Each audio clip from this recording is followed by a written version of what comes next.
Inside the Ropes is a Golf Manitoba production.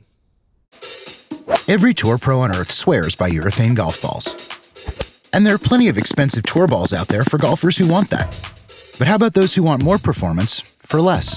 That's why we created Tour Response, a tour-quality urethane ball that doesn't cost as much as a ball played on tour.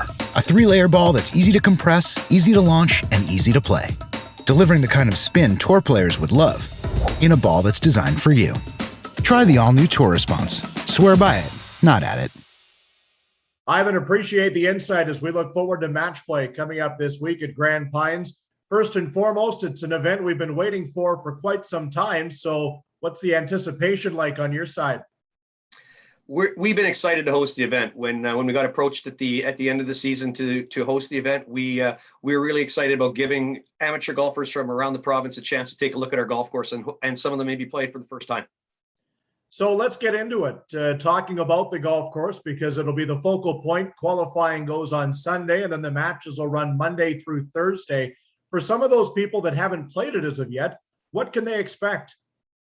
Well, we are a championship golf course, and we are a woodlands course. So we have treed fairways on every 9. So you have to be careful with the shots you're hitting. The greens are in fantastic shape. The course is in great shape. It is definitely a great match play course for the risk reward that it does present. Speaking of risk reward, how much do you think players will try and take a little bit more risk maybe early in the week compared to later on? Or is it going to be vice versa? Well, there is lots of opportunity. It for those who maybe know the course a little better, they will probably try to take advantage of some of those risk reward opportunities on some of the holes. Others who don't know it will probably be a little more tentative about the risk portion, right? And try to play it safe and play to their strengths. Let's break it down. Let's walk through the front 9, first of all, before we embrace all 18 available holes. Walk us through what some of the challenges are on the opening 9 holes, maybe even starting with that first tee shot. Well, they get a very nice, generous fairway on the first tee shot, so they get a comfortable start. You can have those nerves and get them out early. The first hole is pretty generous. Then you start to get into the second hole, which does create a little bit of a tighter shot. And then there's opportunity on the front to go low. There's 2 par 5s that are accessible. They're both birdie holes and possibly even eagle holes if you have the distance. But then the 5th hole and the 8th hole can create some challenges. They are tough dog legs that do have some risk reward factor to them, and the ball's got to be put in the right spot in order to make that birdie. You talk about those par 5s, and it's always intriguing when you watch players of this caliber, and maybe even some of the higher caliber players that will try to qualify on Sunday.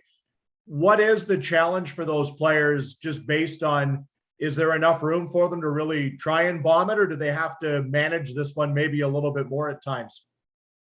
They have to manage their shot a little bit on the par 5s. Like the par 5 9th, the fairway at the far end tends to run out a little bit. So if they can hit and place their shot in a proper spot, they're going to get rewarded for it. A little bit of a mishit one way or the other, then they could be in some trouble.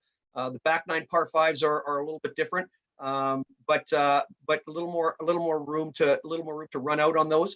But they do create some challenges of their own. Let's get to the back 9. What can we expect to see when we get off that 9th green? Well, they're going to start with a short par 4 on number 10, and it's going to be a birdie opportunity, no question. Then they get into a nice little tight dog leg again, and then they're into the first par 5. 12, 13, 14 are going to give them a good opportunity to try to make a birdie. And then as they get into the final 3 finishing holes, that's where they're really going to get their test. I think they're the best 3 finishing holes in Manitoba. They got a very long par 5 uphill, followed by a very long par 3 that tips out from the Blues at 223 yards. And then a tough, just over 400-yard par 4 over the water to the green. That's an elevated green. And I think there's going to be a lot of opportunity for the longer hitters to take advantage on the par 5s, and the people who are more with pinpoint accuracy take advantage on 17 and 18. Is it fair to say that some of that placement from your tee shots might be very imperative over those final 3 holes then? Yeah, absolutely. It's I think, like I said, the par 5, 16th, if the longer hitters are going to have a bit of advantage, but that doesn't take anything away from making 2 good shots and placing yourself in a good wedge position on that par 5. The 17th hole, just because of the length, a good shot on the green anywhere is going to be an opportunity. Finally, Ivan, what can we expect score-wise? Any predictions here as to how low somebody might be able to go?